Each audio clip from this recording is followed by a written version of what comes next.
Yo, what's good? Let's check out the new episode of Mushoku Tensei. Logo reveal. Now, make sure you follow my socials and don't forget the YouTuber things. And if you want to check out other reactions for this series, you can click this link right up here. It'll take you to that playlist. Shout out to our amazing patrons over on Patreon, getting access to the full-length reactions of all of the anime from fall 2021 onward. If you want to join in and become a patron, then make sure you click the link down in the description. And that way you can get access to those full-length reactions for the anime that I watch seasonally. And if you're interested in more exclusive, full-length, unfiltered reactions that won't be edited and uploaded to YouTube for quite a while, for series like Made in Abyss, Tanya the Evil, Ascendance of a Bookworm, Devil is a Part-Timer, plenty more isekai to come, we've got a tier for that. Previously in Mushoku Tensei, we sort of got this reunion, this reuniting of Rudy and Paul. They sort of ran into each other at this city. I think it's on the Miles continent. I don't remember the names of the cities, continents, and stuff. Deal with it. But Paul and Rudy reunite. Paul specifically has been through so much. Like, you could just tell by looking at him. This man looks physically exhausted, like he never gets to sleep, like he's just constantly going through shit, and I feel pretty bad for him. I think that this episode, we're going to get an explanation of his side of things, since reuniting with Rudy, he got Rudy's side of things, but it was in Rudy's more naive thought process, you know? Rudy explained it like from this fun, like, oh, I did this, I did that, I found these people, I did this. And, you know, it sort of makes it look like oh, wow, like, you got separated from us and you've been able to accomplish so much. But he's not the only one that got separated. He's not the only one that got teleported. In fact, it's a lot of people that got teleported.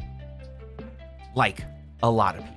And as a result, not only was he teleported and Paul and his little sister teleported, but also Zenith, his other little sister, Lilia, Sylphie. Like, there are so many people that got teleported out of here. So much shit happened, but Rudy never took the time to think about that. Now, you can chalk that up to him being sort of self-absorbed. You can chalk it up to him just not caring. But I think more than anything, yeah, no, it's the first one. He's sort of just like in his own bubble. He doesn't really think about others. It's part of what's so bad about him. It's part of one of his bad qualities. It's one of those qualities that we look at Rudy and we're like, you kind of suck. And it's one of those things that we hope that will change. It's just for now, that's not the case. He is still not the greatest person, you know? He still has these flaws that he's working on changing. He just hasn't gotten there yet. And so Paul is hearing Rudy's side of things, not taking into account anything aside from the fact that, like, he knows what he knows and he's hearing what Rudy's saying. That's it. He's not really trying to get more information from Rudy. He's not really listening to everything or trying to explain things, trying to understand things. None of that. Paul is just thinking, all of these people have been teleported somewhere else. I have no clue where your mother is. I have no clue where your other sister is. And you're having fun? So, like, I can understand Paul's side of things, but at the same time, like, him just punching Rudy, well, him first accusing Rudy of some bullshit, like, okay, that's pretty petty, dude. Like, I mean, he's a kid, right? And, I mean, I know he's not like mentally.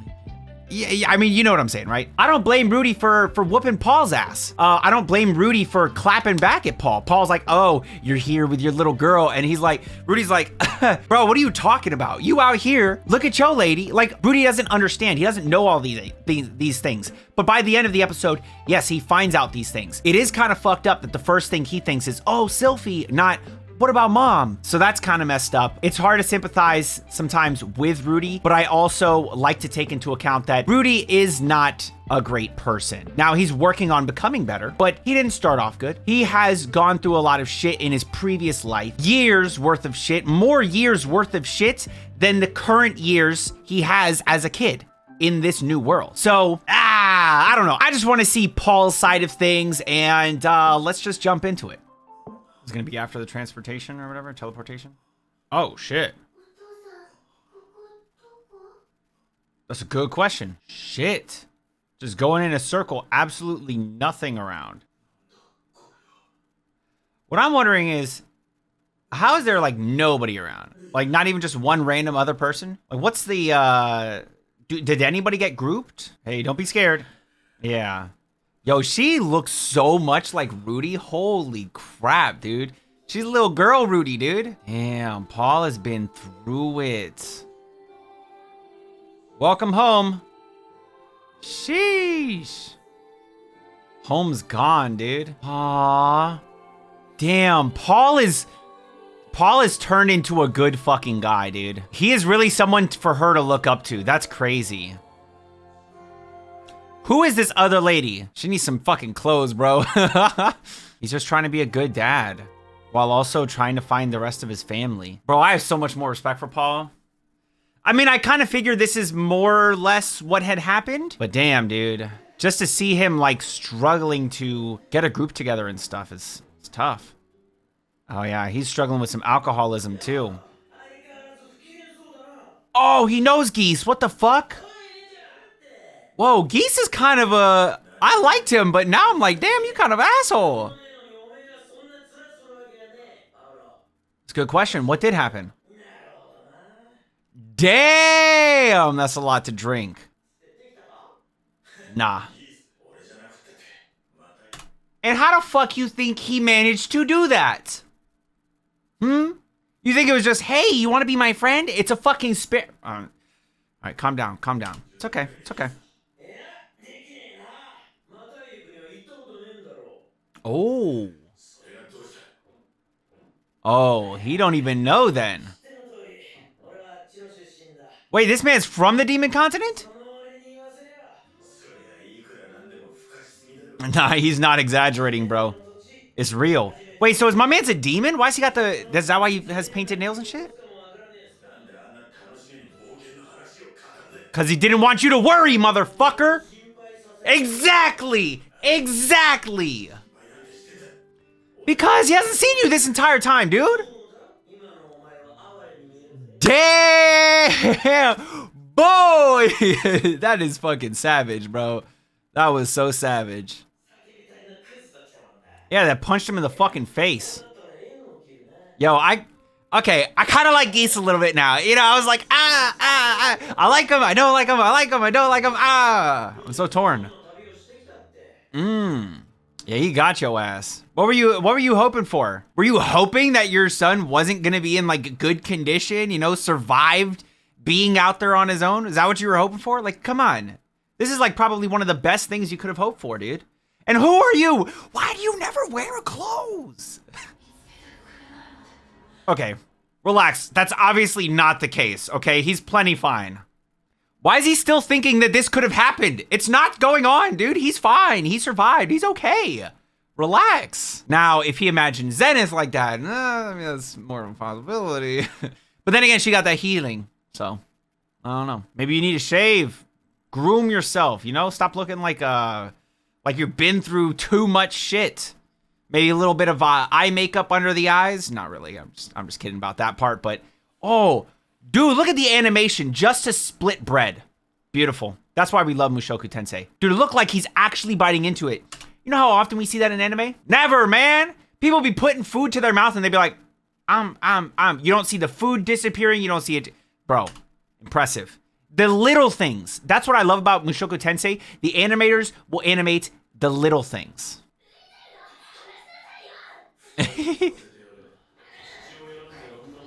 Damn, she's mad, bro.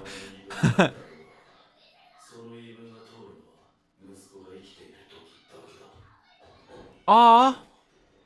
Aw, dude, we love Rijerd, bro. We love him, dude.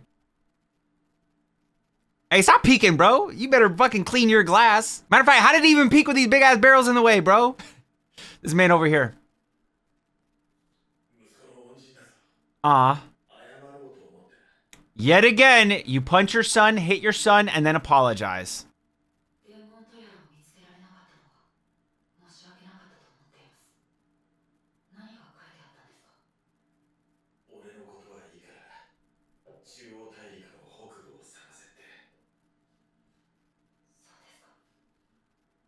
I hope that they're not on the Demon Continent, bro. You gonna search, bro? What you mean?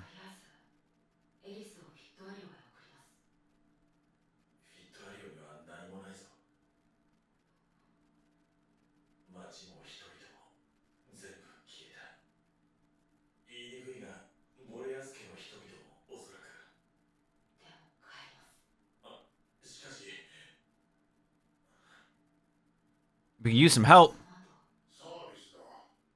Some hot water, man. Enjoy the hot water.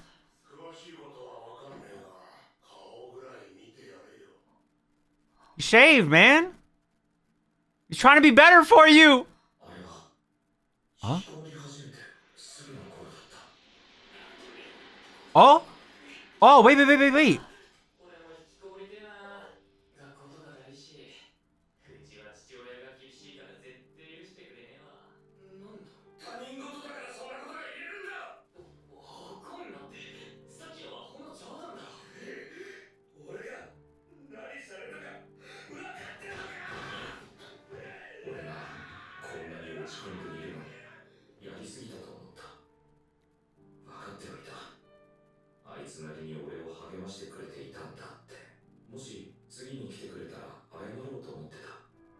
He never came by again. Damn, dude.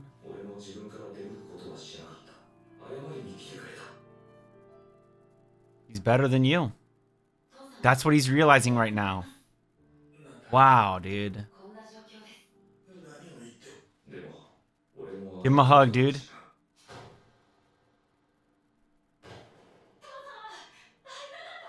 That's gotta... I would bend back. I would break my fuck... Ah, shit, man. I'm too old for this. Aww. You gonna make him cry, Rudy. Stop. I've missed you.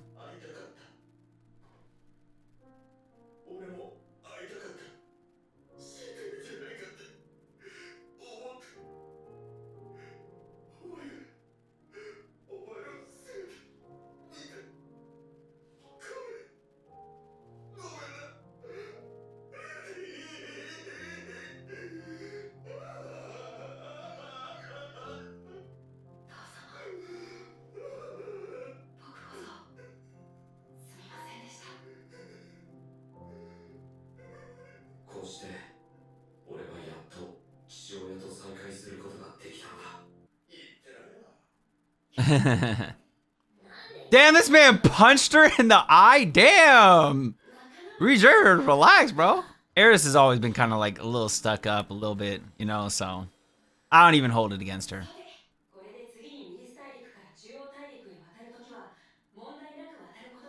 Oh, wait. Okay, I'm kind of confused on the continents now. I thought there were 3 continents, right? You got the Demon continent, right? And then you've got another continent and then another continent. But now I don't know.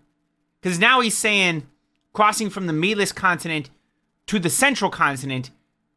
I need a map, bro. I need a map. Because I know that he was, or at least this is the way somebody explained it to me. Like basically the way the continents are shaped is kind of like a U. And he went, and you can't cross the waters from one side of that U to the other side because hella like scary monsters in the waters, right? So you basically have to make that journey all the way around that horseshoe. And he started from the top of the one continent over here and got teleported to the top of the other. So he had to literally the longest possible journey all the way back.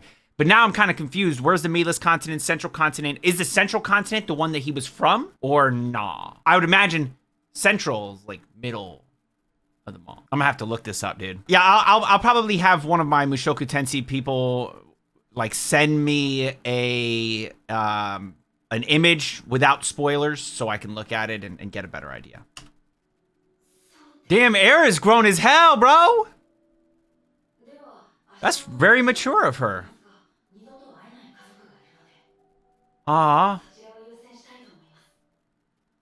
Don't you end? Okay, good. Let's go. Look at the way that one lady's drawn, bro. Oh my god.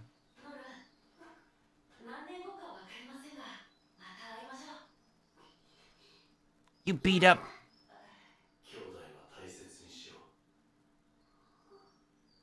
Aw. Dude, Reejerd is awesome, dude. He's such a good guy, dude. Reejerd is the Dom Toretto of Mushoku Tensei. This man's family.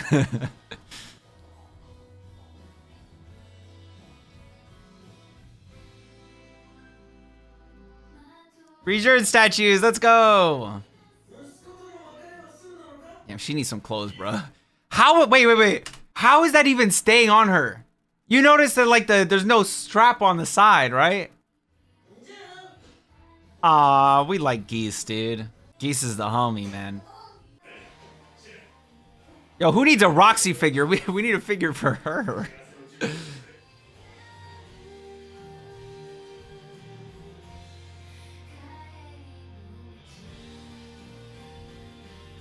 It's a nice way to end the episode. This was a good episode. This was a good episode.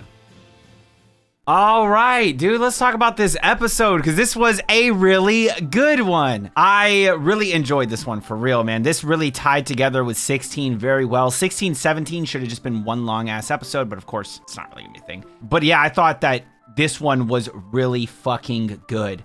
So we start off getting Paul's perspective, what Paul had to go through. Now, Paul was teleported out there, just him and Norn. That's the other Paul Zenith child, right? So just him and Norn, and he spent who knows how long trying to, first of all, get them back to their homeland. When they finally arrived, they realized it's a giant crater. And then from there, they started working to find more people. Of course, the goal being find Rudy, Zenith, Lilia, and the other child's name. I don't know, man.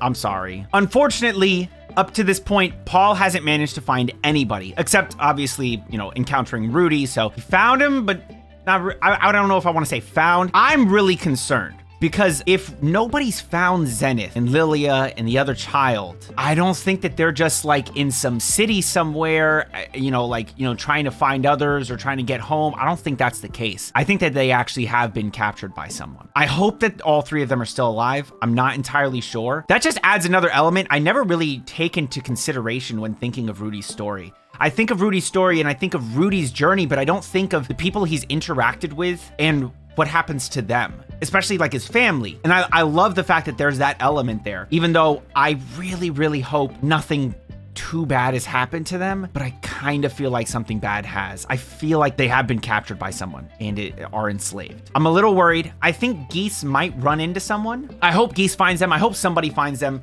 soon because, oh man.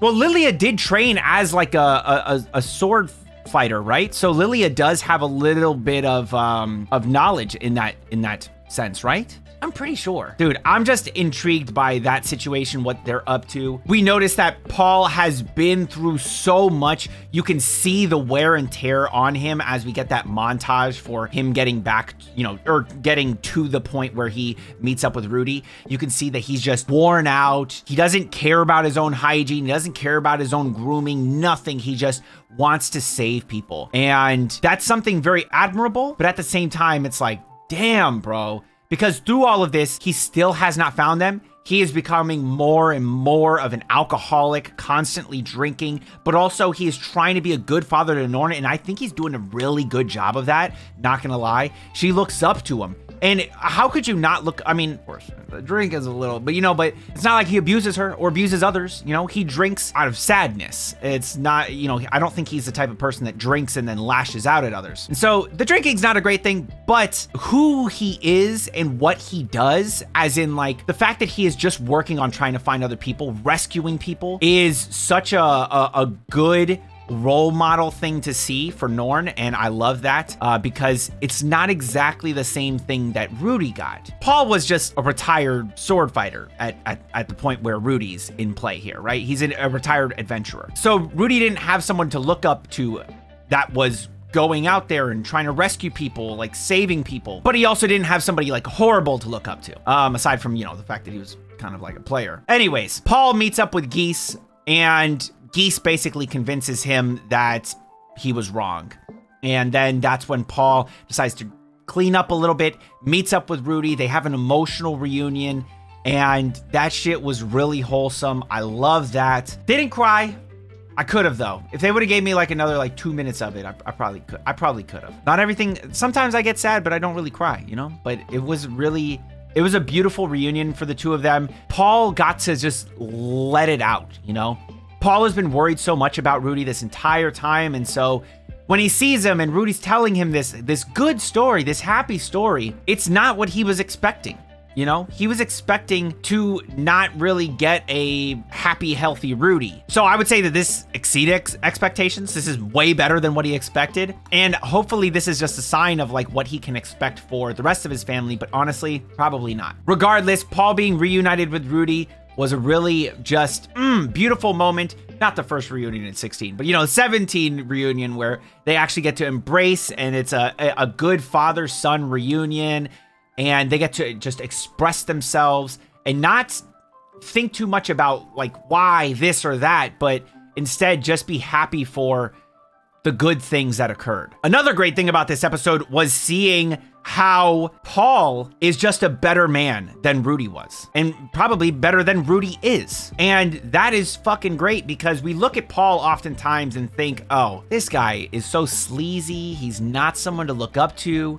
But then you see an episode like this where he does something that Rudy could have never done. Now, Rudy obviously is still pretty sleazy and not really someone to look up to, but just seeing how Paul chose to take the high road here. And then we get that backstory for Rudy back in his former life when he was a shut-in and when he lashed out at people and didn't go to apologize because of his pride, something that Paul is not going through. He doesn't give a shit about his pride, bro. This is his family. And that's something that Rudy did not do. And you can see how Paul is a better person in that sense, and I love that. I also still feel bad for the person that Rudy was previously. It was just fucked, man. It was just fucked what happened to him when he was younger, when he was in high school in his previous life. After the emotional reunion, they get to talking. He has a meeting with Richard and Eris, and then he explains like what's happened. Eris is understanding of it. Like, she's sort of expected it. Like, that's a very mature thing for her. Kind of unexpected for me. I did not think that she would be so mature about it. And then from there, they decide that they are going to continue forward. They're going to see if they can, he's going to return Eris back. But then from there, they want to find the rest of his family, the rest of Rudy's family. So the story just keeps on developing. There's always another thing added. We still have to think about that Boreas family, like what happened to them. Will Eris be punished as a result? So that's interesting. And then on the flip side, of course, Rudy's story and the fact that he's got to find his family. And then, of course, you've always got Richard, who is still dealing with Spared and how they are perceived, and how, or rather, Rudy is working on a way to make that not be perceived the way it is. And the story has just always got another piece to it, which is great. Yeah, they continue their journey, which is awesome. I want to see more because this has been great so far. Still don't understand how that lady's clothes work. Richard, always so wholesome. We love Richard, man.